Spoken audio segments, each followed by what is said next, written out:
I'll try to give you a brief introduction to the discoveries of Dr. Michael Bishop and Harold Varmus.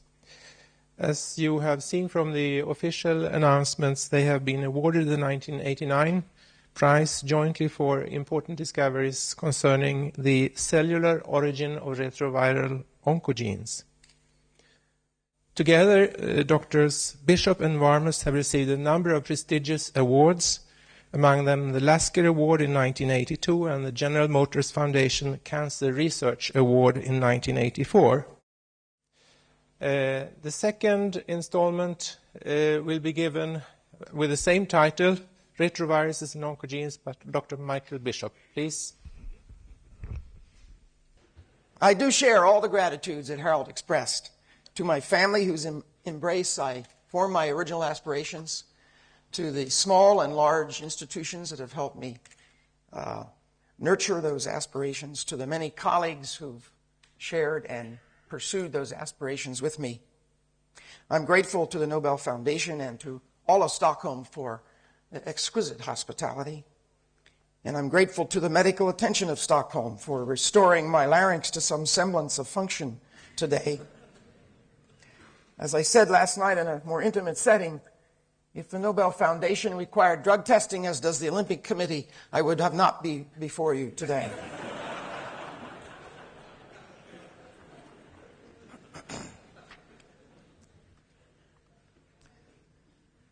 The English critic Cyril Connolly once remarked that the true index of a man's character is the health of his wife.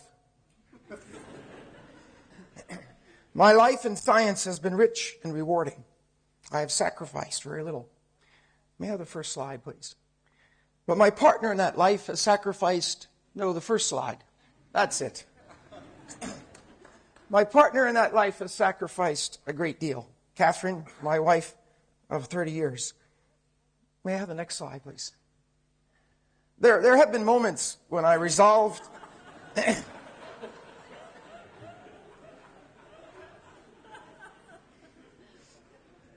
This was one of those moments when I resolved to be more attentive. But the realities are more properly shown in the next slide. A cartoon that Catherine has seen once before a decade ago. Right, you've got it. You're my best friend, my lover, and my wife. Now I've got to get off the phone and get this finished. I take this moment of confession to speak my gratitude for her forbearance and to acknowledge that matters are not likely to improve. So, the lights, please. It's abundantly clear by now that the biographical theme today is procrastination. Peyton Rouse withdrew from medical school for a year to spend time on a ranch in Texas. Once back in medicine, he found himself, I quote, unfit to be a real doctor, close quote, and turned to pathology for entry into research. Harold dallied with English literature before entering medical school, as you've heard, and I came close to abandoning medicine entirely at an early age. I entered medical school knowing nothing of research, but while at Harvard, I was awakened to research by newfound friends among my classmates. Classmates are always much more important than faculty. Two of them particularly important were John Menninger and Howard Berg, both now established scientists and academicians in their own right. My interest in practicing medicine declined. I became ambivalent about continuing in medical school, yet at a loss for an alternative. Like Peyton Rouse, I was rescued by pathology. Benjamin Castleman offered me a year of independent study in his department at the Massachusetts General Hospital, and Edgar Taft of that department took me into his research laboratory. Now, there was absolutely no hope that I could do anything of substance in research that year. But I found the leisure to marry, and I was riotously free to read and think, which led me to a new passion, molecular biology. I began my efforts to consummate that passion with two novitiates. May I have the next slide, please? I served the first novitiate with Elmer Pfefferkorn. Next slide, please. Yes, thank you. I had no credentials for this novitiate other than my desire. Yet Elmer took me into his laboratory and Harvard Medical School excused me from the entirety of my 4th year so that I could try research unencumbered. Both of these were enlightened acts for which I am grateful beyond measure. I sought out Elmer and Sinbus virus because I had perceived that the inner sanctum of molecular biology was closed to me, that I would have to find an outer chamber in which to pursue my passion. Through Elmer, I found animal viruses, ripe for study with the tools of molecular biology, yet still accessible to the innocent. I was innocent, but I was also brash. I resolved to test the ability of the Sinbus RNA genome to serve as messenger RNA in vitro and to trace the fate of that genome as it entered the cell. Now, these were novel ventures in their time, 1961, and they were also technically foolish. But they sired an abiding interest in how the genomes of RNA viruses commandeer the molecular machinery of the host cell, an interest that led me eventually to retroviruses.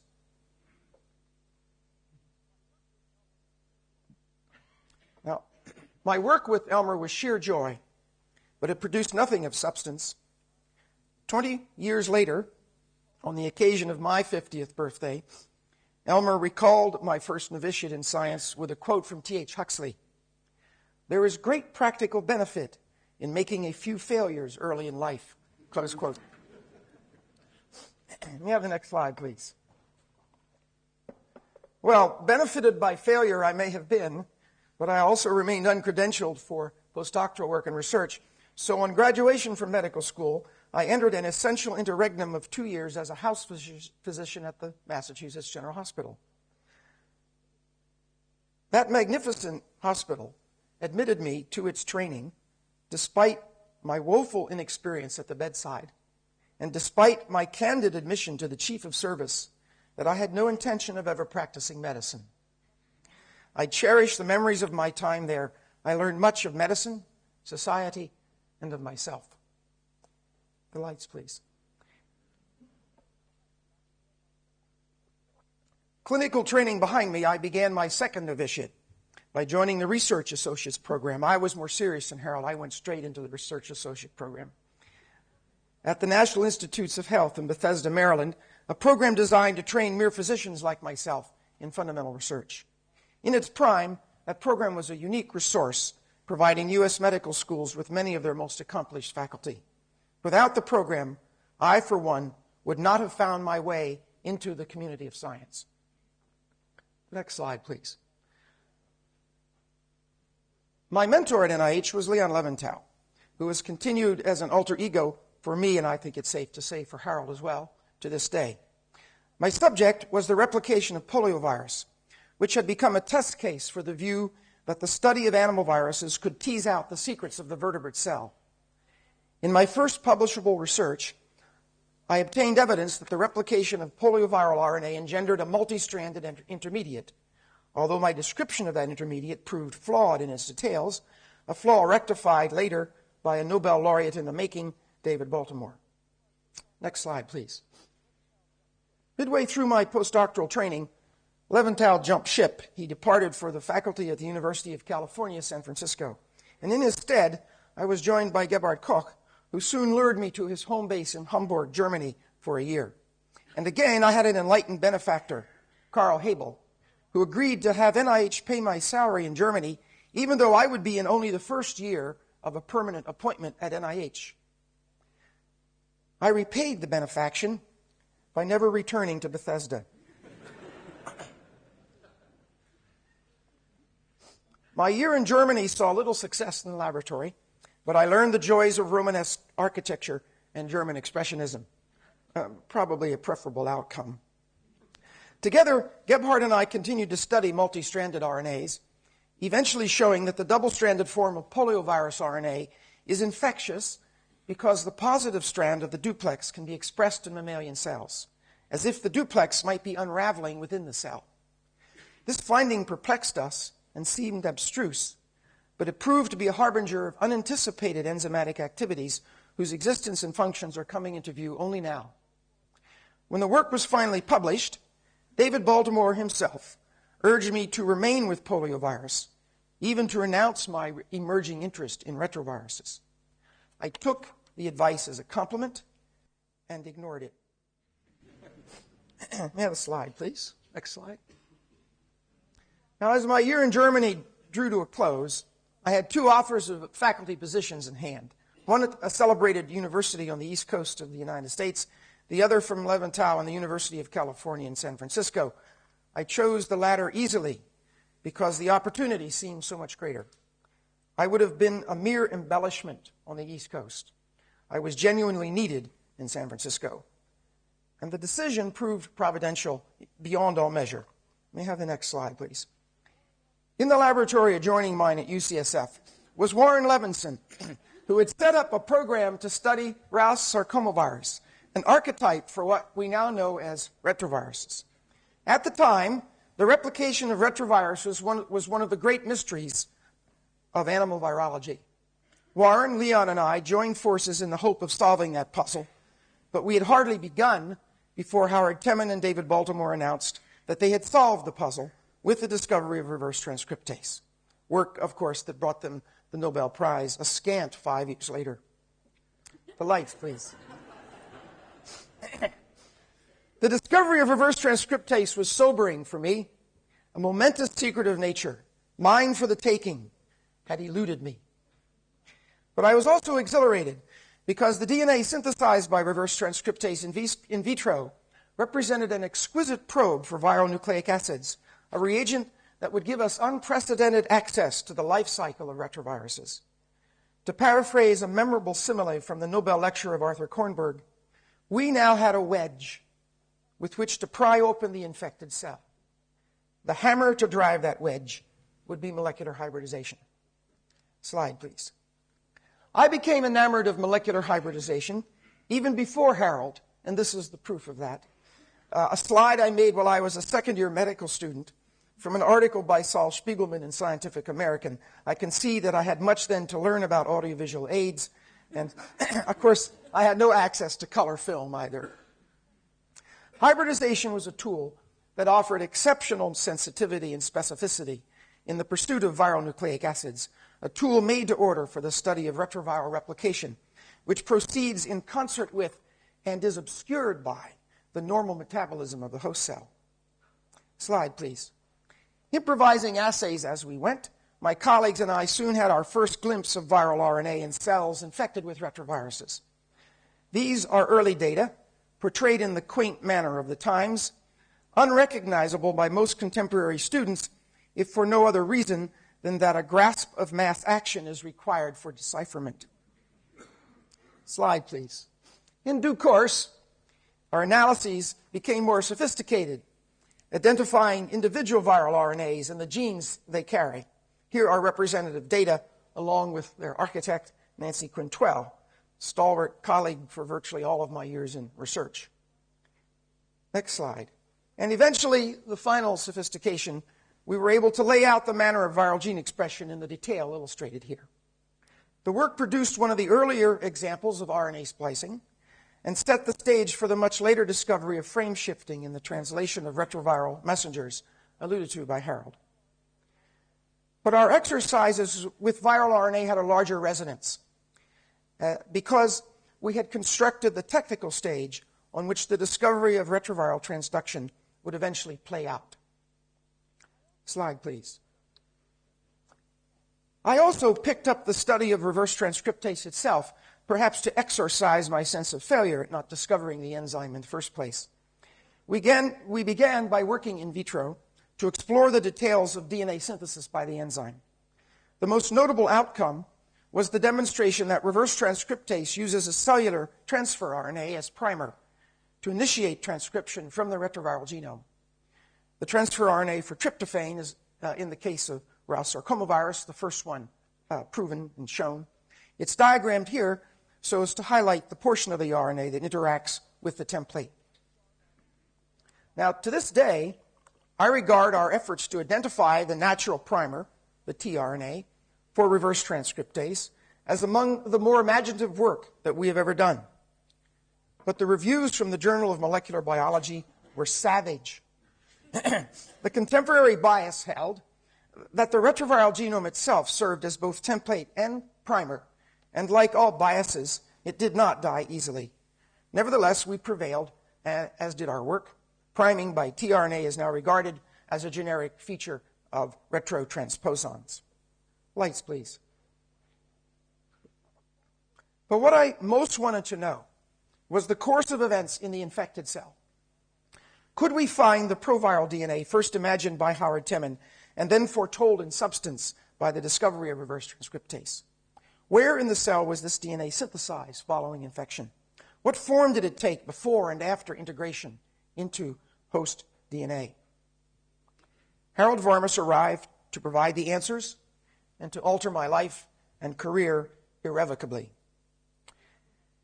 Now, truth be told, I remember my first encounter with Harold only dimly, as I learned just a few weeks ago, because I recall that he had a beard. I even told the press that the beard swayed me in his favor. Harold says not to both suggestions. We have this next slide, please. Yes, well, he was certainly well bearded by the time he joined us in earnest a year later. And if you compare this old image to the one that addressed you a short while ago, you can perceive how the achievement of international distinction can change tonsorial style.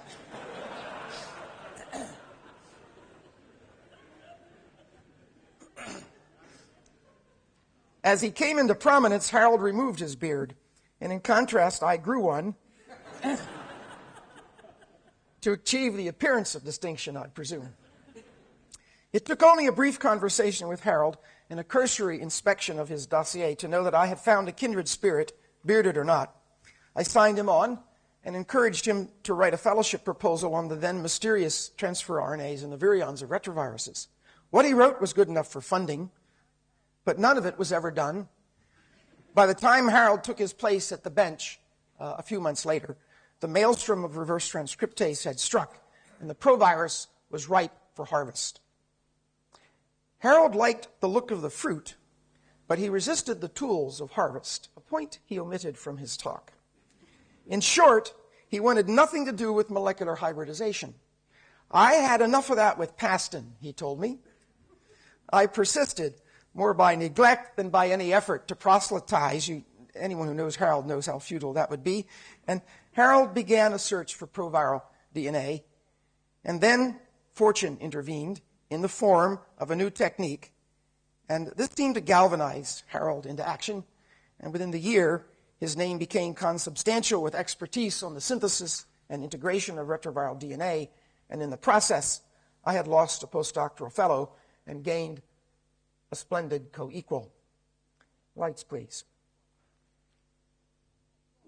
Now, to this point, we had thought little of cancer, a point that the press often finds difficult to come to grips with. But as the virus of Peyton-Rouse first lured me from poliovirus, now it lured us to the study of neoplastic transformation. We were ready to follow the tenet enunciated by David Baltimore in his Nobel lecture of 1975. For a virologist interested in cancer, the problem is first to understand the molecular biology of retroviruses, and then to understand how they cause disease. Slide, please. And what better place to begin than with Peyton-Rouse? Although he could not have known it at the time, Peyton-Rouse gave us both reverse transcriptase and genetic purchase on neoplastic transformation when he isolated the chicken sarcoma virus that bears his name. It is common knowledge, of course, that for this remarkable discovery, Rouse was for many years criticized and disparaged. His finding was beyond the ken of most scientists of his time. Others proved more perceptive, Henry James among them. The expatriate American author toured the Rockefeller Institute and was introduced to Peyton-Rouse in 1910, at a time when the youthful Rouse was in the midst of his work on the chicken sarcoma virus, whereas James was deep into the miseries of age and but 2 years from his death. When James was told that Rouse was in charge of cancer research at the Rockefeller Institute, Rouse was in truth the only cancer researcher at the Rockefeller Institute, James responded fervently, "How magnificent to be young and to have divine power." Now, that has not been my experience of cancer research, although perhaps George Klein has come closer here at the Karolinska, but because in my case, youth is gone and power has eluded me. Now, the opinion of Henry James notwithstanding, Peyton Rous also failed to achieve divine power. Instead, he waited until his 86th year of life before receiving the Nobel Prize. Working in the intellectual shadow of Rous as I do, I am grateful to the contemporary Nobel Committee for acting more expeditiously on the case presented by Harold and myself. Slide, please. Peyton Rous received his Nobel Prize 2 years before I first encountered his virus. The award dramatized the great mystery of how Rous sarcomavirus might cause cancer. It was a mystery whose solution lay in genetics, a story that Harold has told you.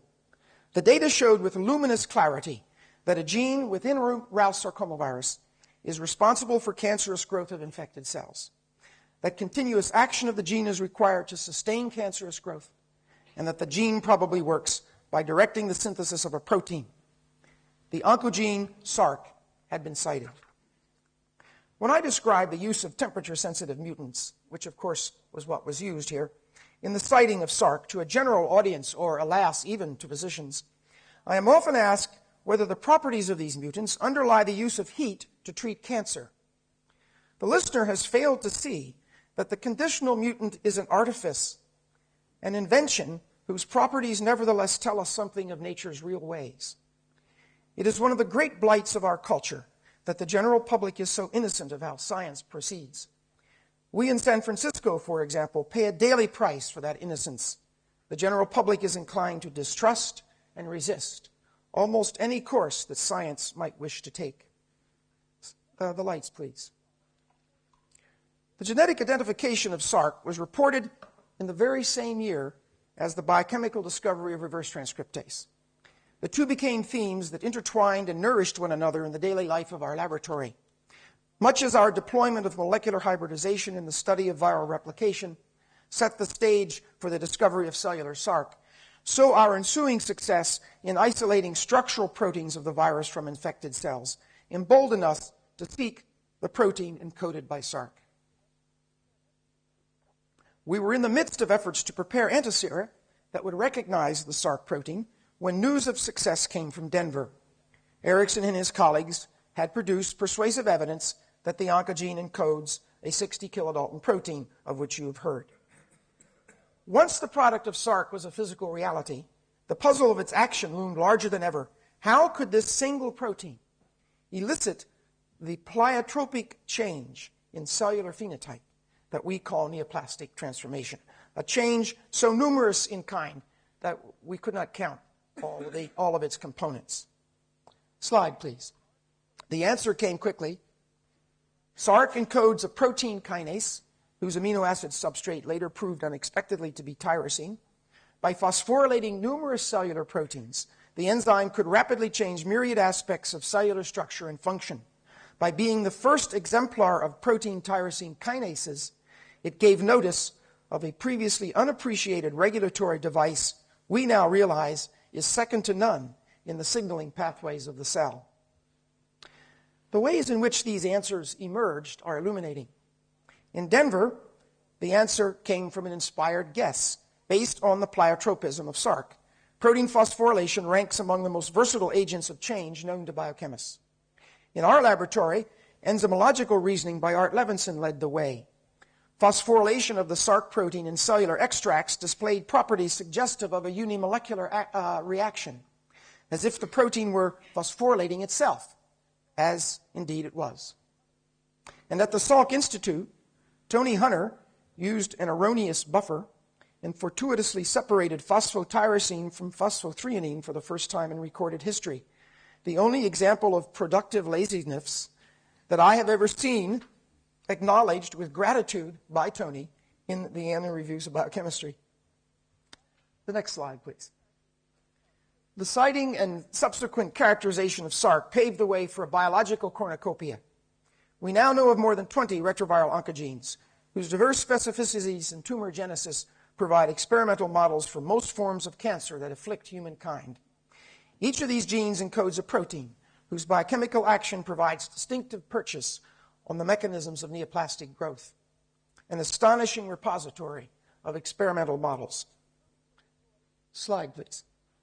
The proteins are deployed to the various reaches of the cell, including the nucleus, the cytoplasm, the plasma membrane, even the exterior beyond the cell. And they act in different ways, which for the moment are subsumed by three genera. First, the phosphorylation of proteins with either serine and threonine or tyrosine as substrates. The immediate role of the oncogene product may be the induction of the phosphorylation, as in the case of growth factors, or catalysis itself, as with the receptors for growth factors. Secondly, the transmission of signals by GTP-binding proteins, as exemplified by the products of RAS genes, whose exact position in signaling pathways remains unresolved. And third, the control of transcription from DNA in a positive or negative manner. Indeed, many of the proteins are probably capable of either of these under different circumstances. It seems likely that this list of biochemical strategies will diversify in the future, since the functions of many oncogenes have yet to be elucidated. But the list displays an economy of style that may survive because it reflects the need for pleiotropism. Nature may have only a limited number of ways to achieve the manifold changes that create the neoplastic phenotype. Slide, please. At first, it seemed that the lessons to be learned from retroviral oncogenes might apply only to the cancers that viruses induce in animals, that the oncogenes of retroviruses might be alley cats of evolution with little importance to humankind. The discovery of cellular sarc and the inference that the gene gave rise to the oncogene of Rous sarcomavirus inspired hope that this narrow view might be wrong. If cells contain genes capable of becoming oncogenes by transduction into retroviruses, perhaps the same cellular genes might also become oncogenes within the cell, without ever encountering a virus. Through accidental molecular piracy, retroviruses may have brought to view a genetic keyboard on which many different causes of cancer can play, a final common pathway to the neoplastic phenotype. By 1982, that scheme was secure enough to deserve this cartoon in Scientific American, which in U.S. circles represents the ultimate sanctification for a scientific finding. This scheme would not have set well with Peyton Rous. Here is what he wrote in his Nobel lecture of 1966. No inkling has been found of what happens in a cell when it becomes neoplastic, and how this state of affairs is passed on when it multiplies. A favorite explanation has been that carcinogens cause alterations in the genes of cells of the body, somatic mutations, as these are termed. But numerous facts, when taken together, decisively exclude this supposition. Close quote. Slide, please. The scheme did not sit well with some of our contemporaries either. Witness this cavil from 1985, which will be familiar to the cognoscenti among you at least. Even transduction itself was challenged, most notably in the keynote address at the 1979 Cold Spring Harbor Symposium on Oncogenes, an imposing forum in which to find oneself assailed. But for us in San Francisco, the reality of transduction seemed inescapable. Next slide, please.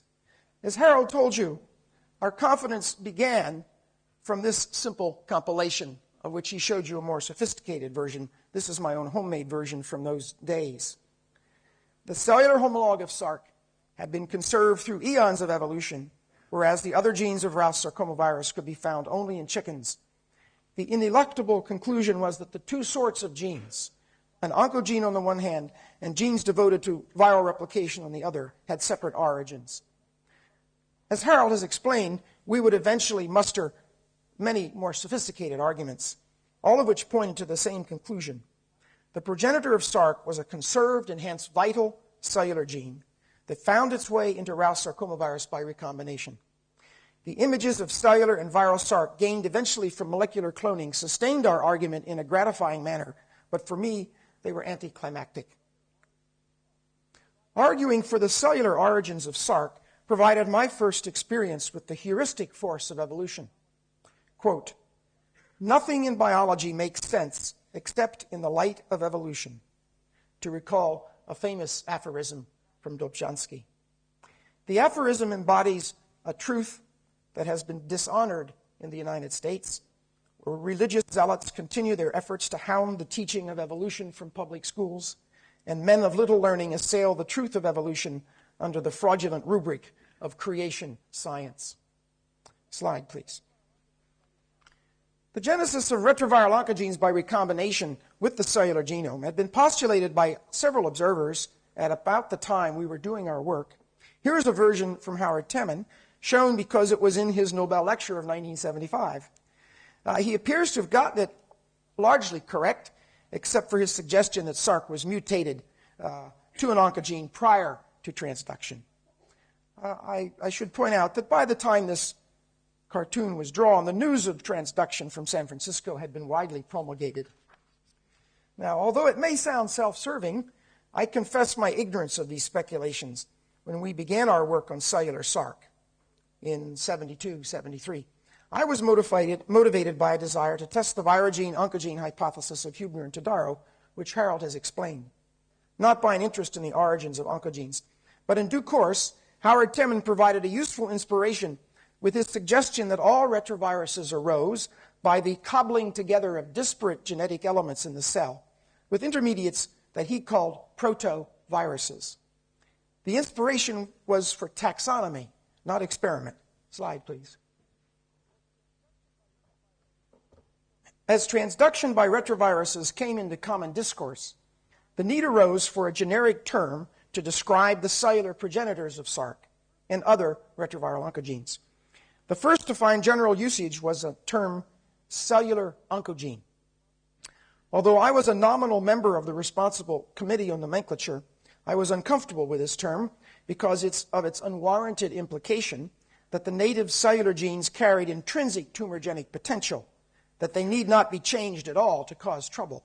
I did not like this thought. So in playful homage to Howard Temin, I began to use the word proto-sarc, as documented in this diagram from 1977, which I was using then to summarize the competing views of how viral sarc might have arisen. The generic term proto-oncogene followed in short order. This is an amusing diagram because it embodies more than mere etymology. It exemplifies three intellectual generations of tumor virologists. The first, Renato Del Becco. That's the one on the left. Renato only naturally brought a DNA tumor virus into the scenario. The second, Howard Temin with protovirus. And the third, the generation of Harold and myself. I emphasize that these are intellectual rather than chronological generations because Howard Temin is but 2 years my senior, albeit far my superior. After all, he came to this podium 14 years ago. In the interim, proto-oncogene has come into general use as the colloquial counterpoise to oncogene. It has also become an embarrassment because the precise connotation of the word is that of prototype rather than progenitor, which is not very far removed from the offensive connotation of cellular oncogene. But the intent of the taxonomic invention was clear. Numerous investigators, ourselves included, have spent the past decade documenting the sorts of genetic damage that can convert a harmless proto-oncogene to a pathogenic oncogene. Lights, please. The manuscript that announced our discovery of cellular sarc concluded with the speculation that the gene might be involved, I quote, in the normal regulation of cell growth and development or in the transformation of cell behavior by physical, chemical, or viral agents, close quote. Chatting shortly after the announcement from Stockholm, Harold and I decided we were very pleased with that last sentence. These words, however, were pure bravado, particularly because we then had no assurance that cellular sarc was in fact a full-fledged gene. That assurance accrued over the ensuing 2 years, first in the form of evidence that cellular sarc was transcribed in normal cells, and then with the identification of the protein kinase encoded by the gene. Slide, please. When I first saw this image of the protein encoded by cellular sarc, presented to me one evening in this original autoradiogram from Hermann Oppermann, all doubt about the substance of our beliefs dissolved in a moment of rapture. A single experiment had made the product of cellular sarc manifest in avian, mammalian, even human cells. That's the human protein there in the far right. Cleanest result, gratifyingly. I was as thrilled by this image as I had been by the initial detection of sarc in cellular DNA. We were dealing with a functional gene. But in order to share our rapture, we had to circumnavigate two referees who argued that the peptide maps of the viral and cellular versions of sarc protein were too similar to be credible, that we must have made a mistake. We had not. Molecular cloning and nucleotide sequencing eventually revealed an astonishing kinship between the cellular and viral versions of sarc, a kinship marred only by the subtle mutations required to render sarc into an oncogene. Lights, please. As our confidence in the reality of cellular sarc grew, a new challenge took shape. Could we generalize the principle of transduction? Had the oncogenes of other retroviruses also originated from cellular genes? To pursue the generality of transduction, we turned first to a retrovirus known as MC29, which attracted our attention because it offers a model for the induction of carcinomas, the most prevalent of human cancers. In searching for an oncogene in MC29, the impatience of molecular biologists held sway. The rigor of formal genetics was cast aside. Some investigators, ourselves included, used molecular hybridization to detect nucleotide sequences unique to the genome of MC29. Others, most notably Peter Duisberg, used chemical procedures to identify the same sequences and to map their position on the viral genome. Slide, please. You should understand that both these strategies took liberties that we had not allowed ourselves with sarc. Lacking a deletion mutant that might define the oncogene, we and others made the assumption that the genomes of MC29 and its necessary helper virus were congenic, except for the presence or absence of the oncogene. The assumption is exemplified by the cartoon in the slide. The same assumption had been applied previously in an effort to define the oncogene of a murine sarcomavirus, and had led to a molecular quagmire. But now the lessons from sarc told us in more detail what we might be seeking. So Diana Shinas forged ahead and soon had a molecular probe that represented nucleotide sequences found in MC29 and other retroviruses with similar tumor genicities, but not in the related helper viruses. The newly found locus was taken to be the oncogene of MC29 and eventually designated MYC in deference to the form of leukemogenesis, myelocytomatosis, from which the virus acquired its original name. Over the next several years, the authenticity of MYC would be ascertained by molecular cloning, nucleotide sequencing, and gene transfer. And to this day, the gene has never been defined by the strategies of classical genetics, and there is now no need to do so. The new biology is upon us. Lights, please. The lessons of sarc were powerful. We were able to argue that our molecular probe for the oncogene of MC29 was legitimate because the probe also detected nucleotide sequences in the DNA of normal vertebrates, sequences that were transcribed into RNA in normal cells and that diverged among species in rough accord with phylogenetic distance. No other portion of the MC29 genome displayed these properties. The second proto-oncogene had been cited. The example of cellular sarc was not an exotic anomaly, it was an archetype.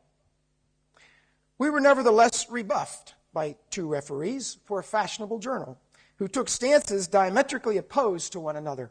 One argued that the story of MYC was boring, that the genesis of all oncogenes had become self-evident from the results with sarc. The other referee argued that we could not claim to have generalized the principle of transduction unless we could provide yet another example. MYC alone would not suffice. Imagine how bored the first referee must have been, and how pleased the second as other examples began to tumble out. In particular, those of the avian retroviral oncogenes ERB and MIB, both of which were described essentially in parallel with MYC, both of which proved to have cellular homologs.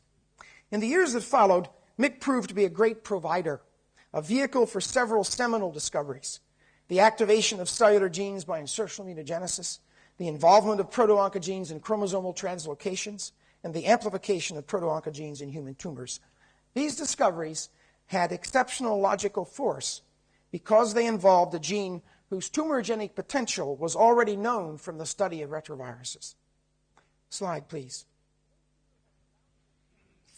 No sooner had the bounty of transduction become apparent than other routes to proto-oncogenes took shape, some serendipitous, others designed. the ability of retroviruses to mutate cellular genes, creating oncogenes at their place of residence within the cell, the dissection of chromosomal abnormalities in cancer cells, such as translocations and amplifications, the use of gene transfer to detect mutant proto-oncogenes by means of their biological activity, and the pursuit of phylogenetic kinships.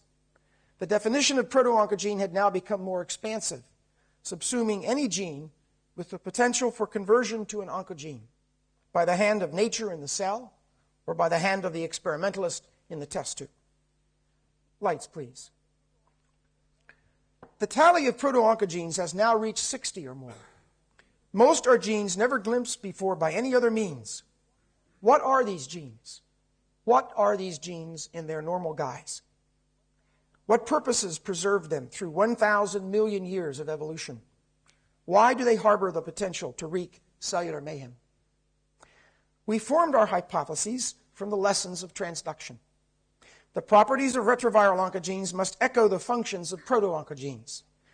3 properties seemed especially telling: the stimulation of cellular proliferation, the specificity of tumorigenesis, as if each gene might be designed to work only in certain cells, and the ability of many oncogenes to interrupt or sometimes reverse cellular differentiation.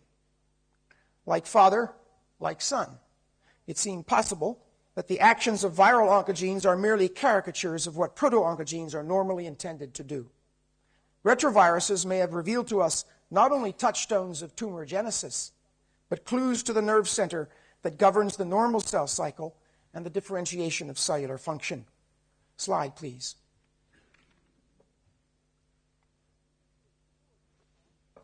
Eager to explore these thoughts in a living organism, we turn to Drosophila melanogaster, the fruit fly, represented here by a more attractive proxy, a Chinese grasshopper. Now, why the fruit fly?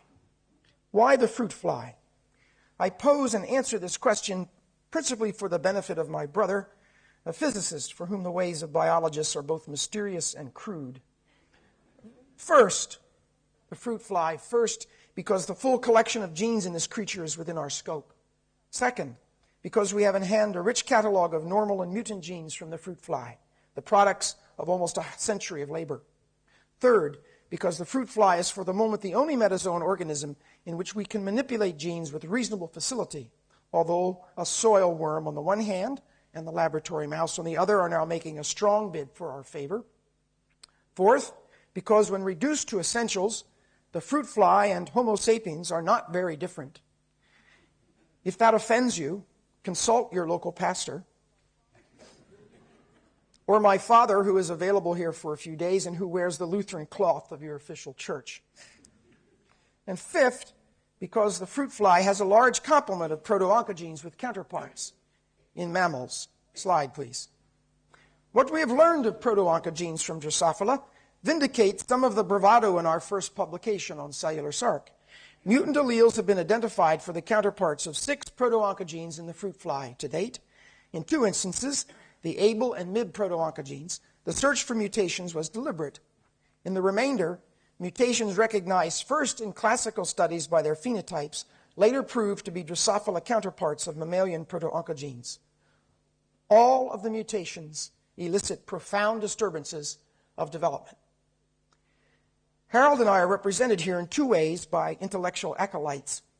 First, the identity between the mammalian proto-oncogene int1 and the Drosophila gene wingless was brought to view by the work of Roel Nusse in Amsterdam, who had earlier spearheaded the discovery of int1 while working with Harold. And second, identification of the normal and mutant versions of Drosophila MIB is the handicraft of my student, Elisa Katzen, who has now found that this gene is vital to cellular divisions during several portions of development. Slide, please. The actions of proto-oncogenes in development have their underpinnings in the elaborate circuitry that governs the behavior of cells.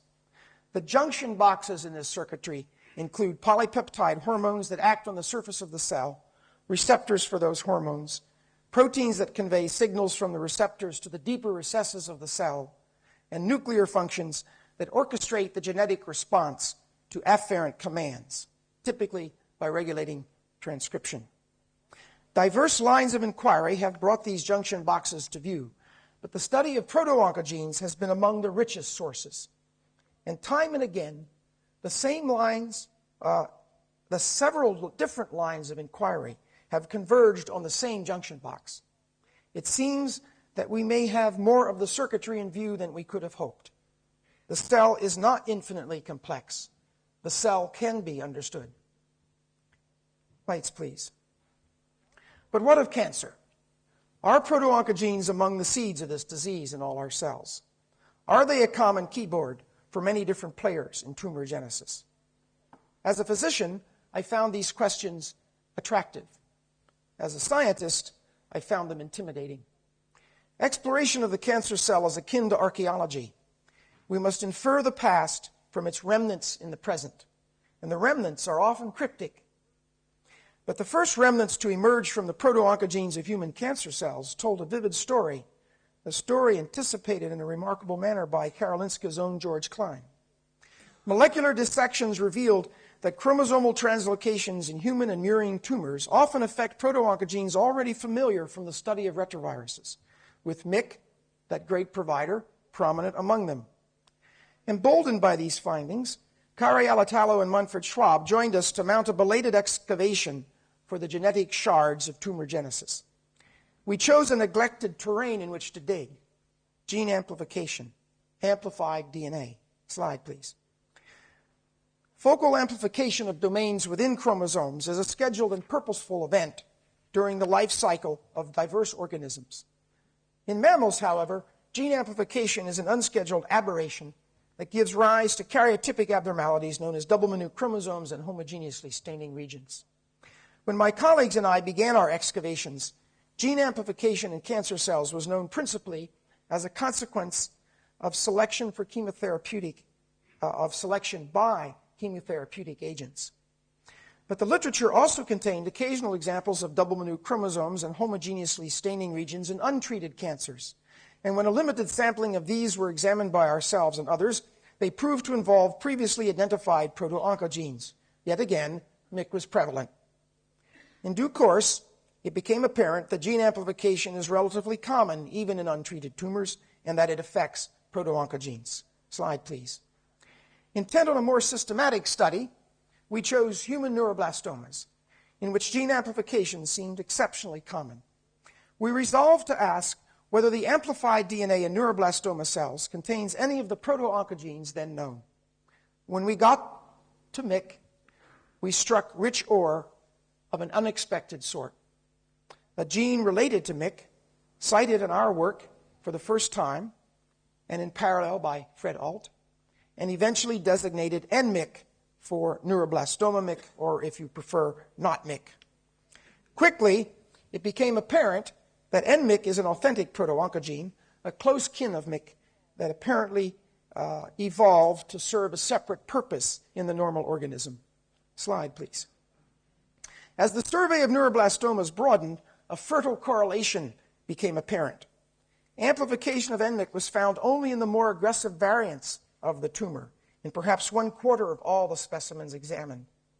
Moreover, within single tumors, NMYC was expressed abundantly only in neuroblasts, the least differentiated and presumably most malignant cells of the tumor.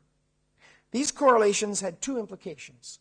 First, that amplification of NMYC might embody a step in tumor progression, one of several events that exacerbate the malignancy of neuroblastomas. And second, that we had brought to hand a prognostic tool, a device with which to supplement the conventional staging of the disease. The passage of time has dealt kindly with these hopes. Last year, the New England Journal of Medicine, now known as the Journal of Molecular Biology for Physicians in the United States, an editorial in this journal provided an imprimatur by arguing, I quote, "In neuroblastoma, amplification of the NMYC gene is of greater prognostic value than the clinical staging of the disease," close quote. 30 years after deserting the bedside, I have found clinical relevance in my research. You may have noticed that the excavation that unearthed NMYC was a pedestrian exercise in both concept and execution. Yet in one fell swoop, It served up an important proto-oncogene without the assistance of a retrovirus, hinted at a major role for gene amplification in tumorigenesis, foreshadowed the molecular dissection of tumor progression, and gave first notice that the emerging knowledge of oncogenes would eventually prove useful at the bedside. It is not only always wise to dismiss mundane experiments. And these themes have since found wider resonance. Slide, please. First, we can point to a variety of human malignancies in which damage to one or another proto-oncogene has been found with some consistency, and indeed the list is now longer. The damage takes diverse forms, including translocations, amplifications, and point mutations, all of which appear to have dominant effects on gene function. The list of malignancies containing these lesions is impressive because of the diversity of tumors involved, because of their identities.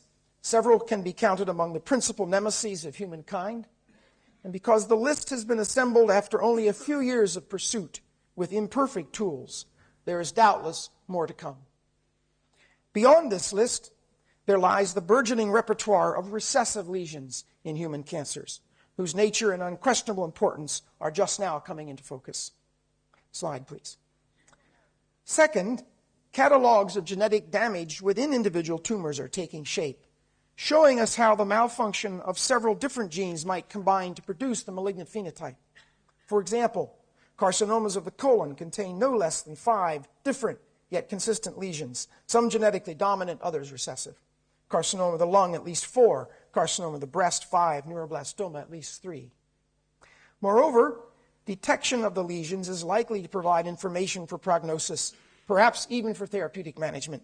Examples include neuroblastoma, as I said, and now carcinoma of the breast and ovary, and preleukemias, and doubtless more to come. Lights, please.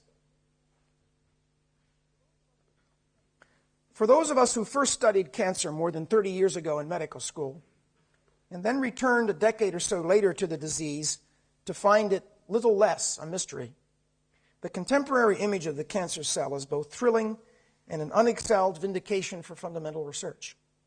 The image was forged from the vantage point of molecular genetics and with the tools of that discipline. The lines of discovery trace back to minuscule columns of hydroxyapatite, from which the molecular probe for sarc first flowed, to sarc itself, which even now has not been persuasively implicated in human cancer, and to the lowly chickens in which Peyton Rouse first found his tumor and his virus.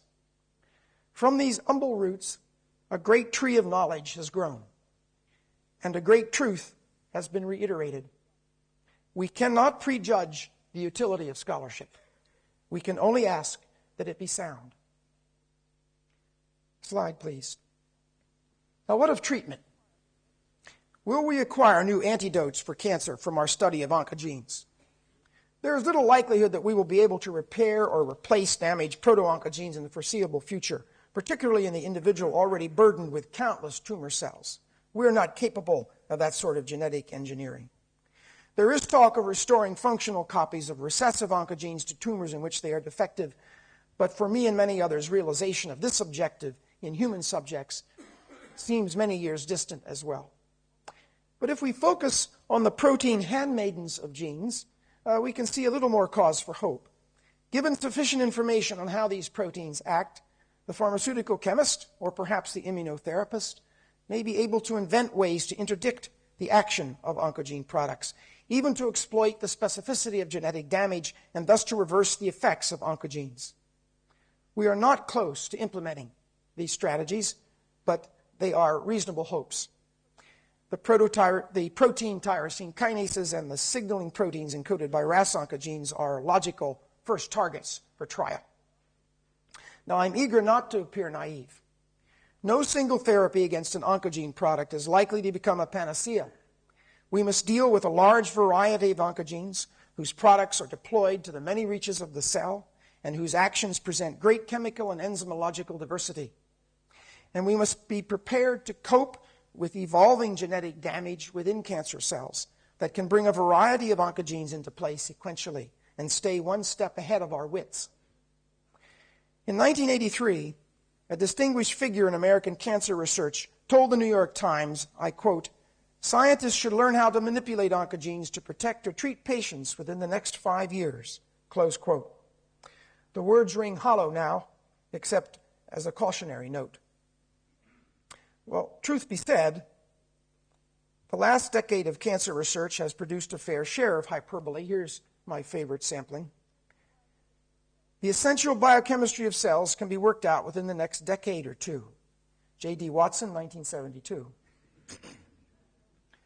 The molecular details of carcinogenesis should be largely worked out by the end of this decade. Robert Weinberg, 1983.